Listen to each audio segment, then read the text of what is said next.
الٹی شلوار۔ صاحب اب میرا کام ہو جائے گا نا؟ اس نے دیوار کی طرف رخ موڑا اور تیزی سے کپڑے پہننے لگی۔ ہاں ہاں بھائی ہو جائے گا۔ میری سانسیں ابھی بھی بے ترتیب تھیں۔ پھر میں پیسے لینے کب آؤں؟ دوپٹے سے اس نے منہ پونچھا اور پھر جھٹک کر لپیٹ لیا۔ پیسے ملنے تک تو تمہیں 1-2 چکر اور لگانے پڑیں گے۔ کل ہی میں مالکن سے تمہارے شوہر کا ذکر کرتا ہوں۔ میں نے شرٹ کے بٹن لگائے، ہاتھوں سے بال سنوارے اور دفتر کے پیچھے ریٹائرنگ روم سے باہر احتیاط کے طور پر نظر دوڑائی۔ ویسے تو دفتر کا چوکیدار مجھ سے چائے پانی کے پیسے لے کر میرا خیر خواہ ہی تھا، لیکن میں کسی مشکل میں نہیں پڑنا چاہتا تھا۔ پھر میں کل ہی آ جاؤں، وہ میرے پختہ جواب کی منتظر تھی۔ نہیں کل نہیں، میں اس روز یہاں آنے کا رسک نہیں لے سکتا، اس لیے بس آ بھر کر رہ گیا۔ ہائے غریبوں کو بھی کیسے کیسے لل مل جاتے ہیں۔ میں نظروں سے اس کے جسم کے پیچ و خم کو تولنے لگا۔ ارے سنو، تم نے شلوار الٹی پہنی ہے۔ وہ چونک کر اپنی ٹانگوں کی طرف جھکی اور خجل ہو گئی۔ اسے اتار کر سیدھی پہن لو، میں چلتا ہوں۔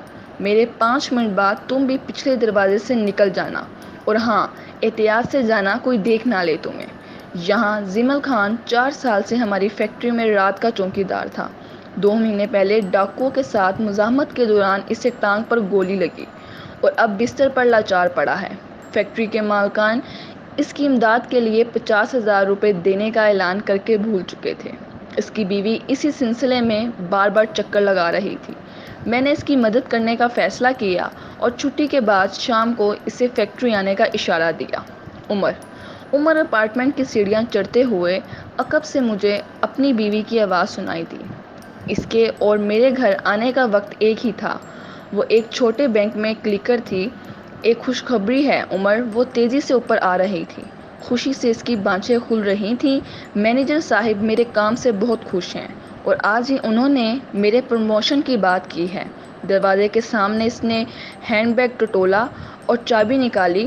تھوڑا وقت لگے گا مگر کام ہو جائے گا۔ ارے واہ، مبارک ہو۔ میں نے خوش دلی سے اسے مبارکباد دی۔ تمہیں پتہ ہے مجھ سمیت 5 امیدوار ہیں مگر ڈائریکٹر صاحب نے میرے کام سے بہت خوش ہیں۔ کیوں نہ ہوں، میں محنت ہی جو اتنی کرتی ہوں۔ وہ اندر داخل ہوئے بھی مسلسل بولتی جا رہی تھی۔ میں اس کی پیروکاری کرتے ہوئے اس کی فتح کی داستان سے محظوظ ہو رہا تھا کہ اچانک میری نظر اس کی الٹی شلوار کے ریشمی دھاگوں سے الجھ گئی۔